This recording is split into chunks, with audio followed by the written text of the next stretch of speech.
मेरी माता होती आज मैं भी तो ऐसी होती। बाप देखो, क्योंकि माँ ने गर्भ में ही बच्चे को संस्कार दिए थे, इसीलिए शिवाजी ने ये बात कही। तो इसी तरह से शकुंतला को देख लीजिए आप, माता सीता को देख लीजिए, वन में जाकर के कैसे अपने बच्चों को तैयार। देखिए ये जो है कैम्ब्रिज विश्वविद्यालय के डॉक्टर स्कॉट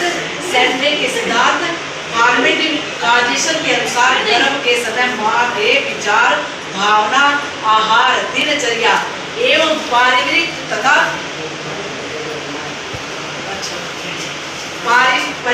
तथा सामाजिक वातावरण द्वारा एक पराभौतिक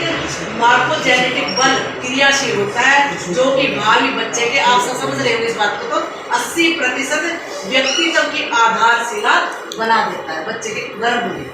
तो आगे क्या है, मानव बनाया जाता है, उसका उद्देश्य क्या है, धरती पर स्वर्ग और हर मानव में देवता हो।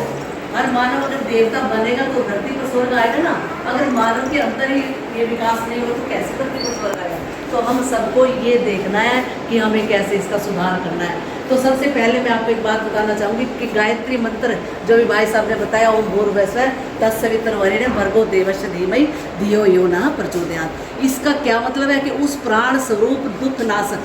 सुख स्वरूप, श्रेष्ठ, तेजस्वी, पाप नाशक परमात्मा को हम अंतरात्मा में धारण करें और वह परमात्मा हम सबकी बुद्धियों को सन्मार्ग पर प्रेरित करें। देखिए गायत्री मंत्र जो है वेदों का सार है, आप सब जानते हैं। अगर कोई भी प्रॉब्लम हमारे घर में आ जाए तो हम जाकर के पंडित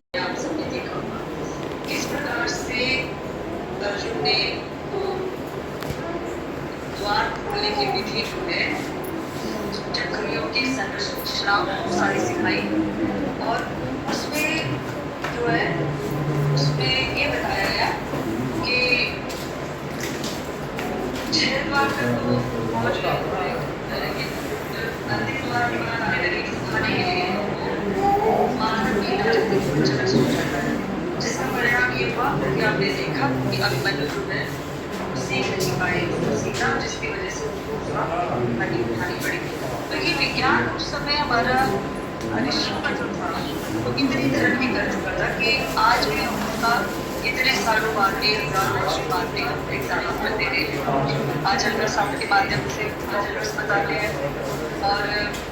विज्ञान ने हमें शानदार तरक्की कर, उसके लिए हमको तो एक और चीज़ की आवश्यकता है। अगर हमको इसका पूरा ज्ञान विज्ञान समझना है तो हम किसी एक दिन और बैठ सकते हैं पावर पॉइंट प्रेजेंटेशन के माध्यम से ये जानने के लिए कि किस प्रकार गर्भ में शिशु काम करता है, कि कैसे हार्मोन्स काम करते हैं, कैसे गर्भ में माँ के आचार विचार व्यवहार होते हैं। तो गर्भ में ये माँ जो है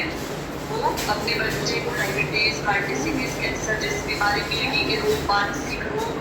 ये सारे रोग गर्भवती माँ गर्भ में दे देती है, माँ गर्भ में दे देती है, वो कुछ विचार करती है। तो विज्ञान के माध्यम से और अध्यात्म के माध्यम से हम आज जन को ये जागरूकता लाना चाहते हैं कि आपको गर्भकाल के दौरान अपनी सोच अच्छी रखनी है, अपने आप को सकारात्मक कैसे रखना है, जो भी सामग्री आपके पास है, अगर पोषण सही नहीं लेने के लिए नहीं हमारे पास जो उपलब्ध है, जैसे कि हमारे पास है आप पोषण लगा करेंगे, जरूरी नहीं कि आप उसमें सारे पोषण होते हैं।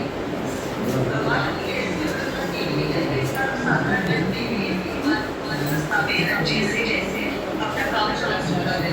तो उसके माध्यम से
दुराचार आयोजन का नाम करते हैं, जिसमें हम गर्भवती माता की दिनचर्या अच्छी हो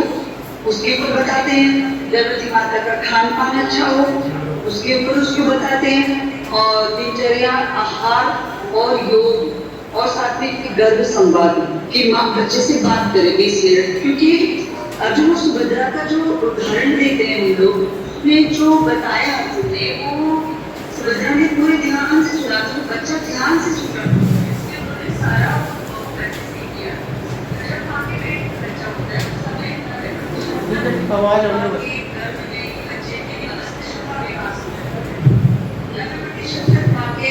बच्चे की मस्तिष्क का विकास हो जाता है।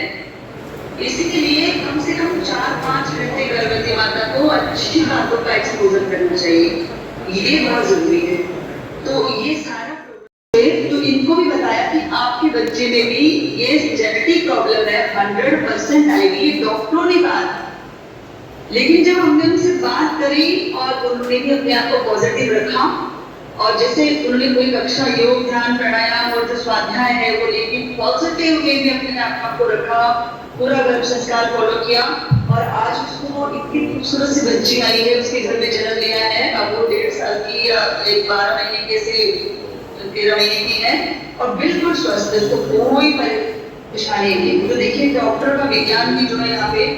एक तरीके से काम नहीं करता, क्योंकि ये जो चीजें हैं हमारे ऋषियों का ज्ञान विज्ञान बहुत ही महत्वपूर्ण है। तो कहीं ना कहीं अगर हम रहते हैं सकारात्मक वे में तो इससे भी हम अच्छे से पार पा सकते हैं, और बहुत अच्छे उस बच्चे की अगली माइलस्टोन्स हैं सारे, और पूजा करना और सारी चीजें वो बहुत अच्छे से करती है, अपने काम स्वयं से करती है। उनकी माता ने तो घर में जो सिखाया था कि आपको बेटा अपना काम स्वयं से करना, मम्मी के काम करने में भी मदद करना, ये सारी चीजें भी बच्चा जो जो सिखाया वो बच्चे पूरी तरह से करती है, और उसको एक दिन भी उसके मदद को उसने तंग नहीं किया। तो ठीक इसी तरह से हमारे पास ऐसी सारी माताओं के एग्जाम्पल्स हैं जो कि पूरी तरह से इस गर्भ संस्कार के प्रोटोकॉल